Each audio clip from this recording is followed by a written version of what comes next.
Hello, lovely humans. Let me tell you, one size does not fit all when it comes to fitness. Fitness should absolutely be treated more like healthcare. There is not enough regulation and people need individualized treatment. Just like medication dosing, exercise should be dosed appropriately. There are multiple components to consider when it comes to dosing your exercise and creating this fitness routine for you that feels the best for your body and optimizes your gains or allows you to reach your goals. And one of the things I see getting thrown around in the PT world and in fitness programs is people blanket recommending a specific number of repetitions per exercise. If I put bicep curls in your routine, I am not going to recommend a specific number of bicep curls for you to do. Obviously, there are exceptions to this rule and certain considerations that would allow me to feel comfortable giving people a benchmark. But generally speaking, I'm not giving you a number. What I am doing is teaching you how to perform resistance exercises to muscular fatigue. Because one, it's empowering to know how to individualize a workout, to know how to progress it or modify it anytime based on your needs. And two, because we shouldn't be encouraged to say to ourselves, oh my God, this fitness influencer told me I needed to do 30 booty band bridges and I can't get there. I feel bad about myself. Or they told me to do 30, I'm not really feeling it. It doesn't feel like enough and I'm not meeting my goals. It prevents all that and puts the independence in your hands. So let's circle back around. What do I mean by muscular fatigue? What I mean is, for example, if I asked you to do bicep curls and perform them to muscular fatigue, what I mean is I want you to adhere generally to good form when it comes to a bicep curl. While you're doing these bicep curls, I want you to tune in.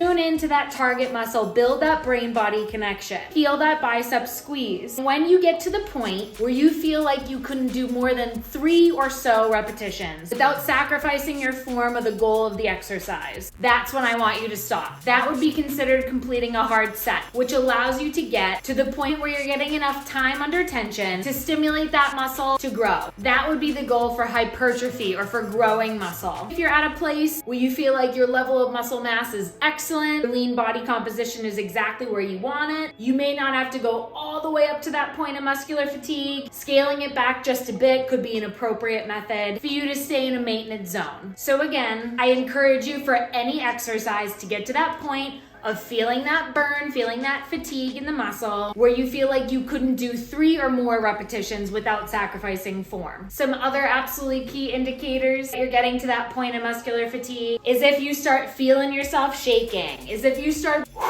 breathing really heavily. Maybe you're making some noises. Maybe your face starts to scrunch up. Woo! As long as you are avoiding pain, avoiding your body's intuitive sense that something is wrong, and instead you're feeling that target muscle burn and really work, that is exactly where you want to be. Then when it comes to knowing how to progress an exercise specifically, there are tons of ways to do it. You can progress an exercise by increasing the number of repetitions that you do, slowing down the exercise and really working on control, or by increasing the load to that muscle, whether it be from adjusting your angle in a body weight exercise or adding external resistance in the form of weights like dumbbells, resistance bands, so on and so forth. So if you're doing one of my Lovely Bones classes, for example, and you realize that in the amount of time I spent on the exercise, you feel like you could do a little bit more, pause me and do more repetitions. Or when you take the class again next time, you know you can go up in weight. You can keep a little log for yourself for that specific muscle group or that specific move. I hope this helps you navigate workouts and programs and feel empowered. By dosing your exercise appropriately, you'll get to your goals faster and have a way better shot of thriving in your healthiest and happiest routine.